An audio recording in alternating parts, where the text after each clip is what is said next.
Red Ruby Longan ialah kultivar longan berkulit merah pekat yang semakin popular di Asia Tenggara kerana rupa eksotik serta rasa manis menyerupai gabungan longan konvensional dan laici. Kulit buahnya merah ruby berkilau, sama merahnya dengan pucuk daun muda yang muncul setiap pertumbuhan baharu. Buahnya bersaiz kecil sederhana, sekitar 1,5 hingga 3 cm diameter. Dan yang paling mengujakan, tahap kemanisannya mencecah kira-kira 21 darjah Brix, lebih manis daripada longan biasa. Untuk video kali ini, kami akan kongsikan pemindahan benih ruby longan setelah digunakan sebagai benih cantuman sanding. Ini adalah salah satu kebaikan cantuman sanding, di mana baki benihnya masih boleh digunakan, sama ada untuk ditanam atau sebagai stok cantuman yang seterusnya. Benih yang asalnya ditanam dalam polybag dipindahkan ke dalam pasu. Media campuran yang digunakan terdiri daripada tanah merah, tanah kompos, baja organik dan baja akar. Terdapat beberapa kelebihan menanam pokok ini dalam pasu. Pertama, pokok kawin yang memang renek ini menjimatkan ruang, sesuai untuk apartmen atau laman mini. Kedua, kerana berada dalam pasu, ia mudah untuk dialihkan mengikut kehendak kita. Ketiga, kawalan sepenuhnya untuk campuran tanah dan saliran mengikut keperluan jenis pokok yang ditanam. Keempat, ketinggian rendah memudahkan pemangkasan, pembajaan dan penuaian.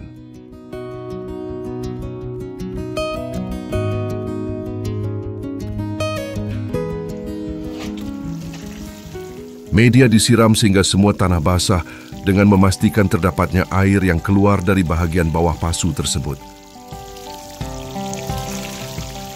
Adalah sangat penting memastikan media bersifat poros, iaitu ia tidak menakung air apabila disiram.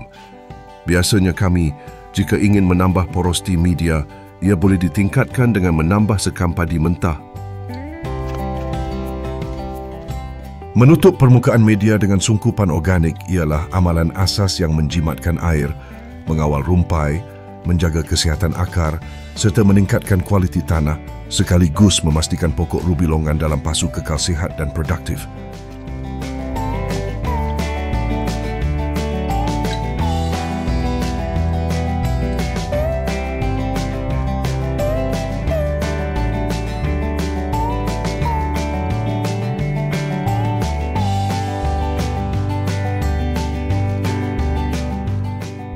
Lepas pindah ruby longan dari polybag ke pasu besar, jangan panik kalau ia senyap seketika.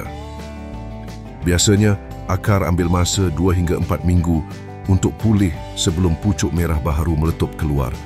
Kajian daun longan menunjukkan flush pertama muncul sekitar hari 22.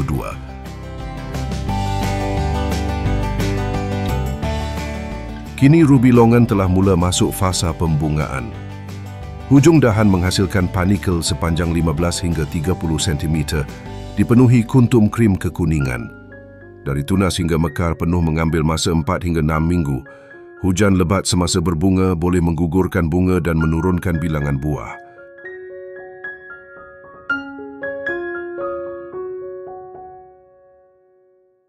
Tamat fasa pendebungaan, buah terbentuk dan tempoh dari bunga hingga tuai ialah 140 hingga 190 hari. Jadi penjagaan baja dan air perlu konsisten sepanjang 5 hingga 6 bulan seterusnya. Dengan pengurusan tepat, fasa pembungaan ini menjadi permulaan kepada gugusan delima manis yang bakal anda tuai nanti.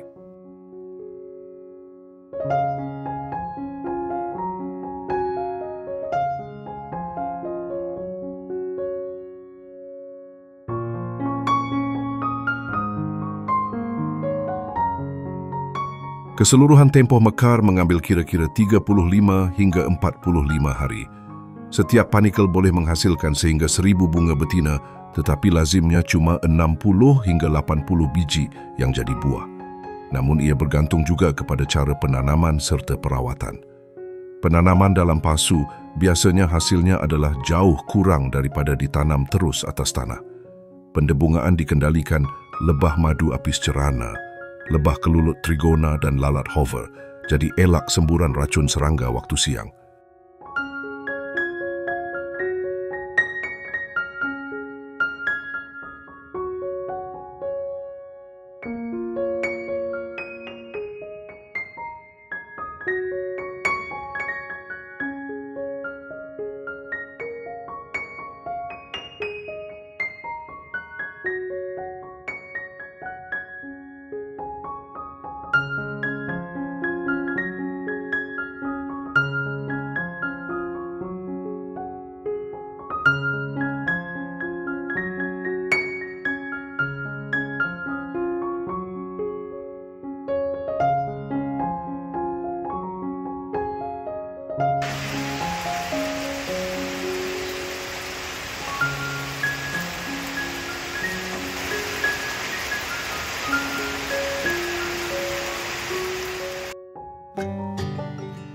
Empat 14 minggu berlalu, buah rubi longan telah mula muncul.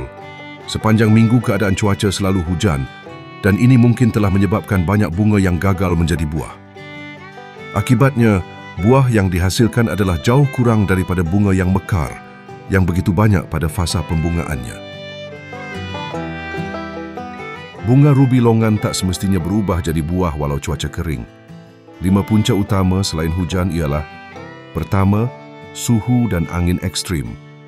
Angin kering atau malam panas melebihi 25 degree Celsius, malah siang mencecah 40 degree Celsius, menyebabkan debunga kering dan gugur sebelum sempat melekat. Kedua, kekurangan pendebunga. Lawatan lebah apis cerana dan lebah kelulut merangsang set buah. Jika populasi serangga rendah, akibat racun perosak atau tiada bunga liar, persenyawaan merosot. Ketiga, nutrien tak seimbang. Akar kaya nitrogen tetapi kurang fosfor. Kalium atau kalsium menukar pokok terus ke fasa vegetati. Keempat, stres air dan salinity. Kekeringan, genangan, atau air masin merosakkan dinding sel bunga, lalu menjejaskan set buah. Kelima, perosak dan penyakit. Kulat Phytophthora pada tangkai serta serangga webworm memakan panicle, menyebabkan bunga gugur.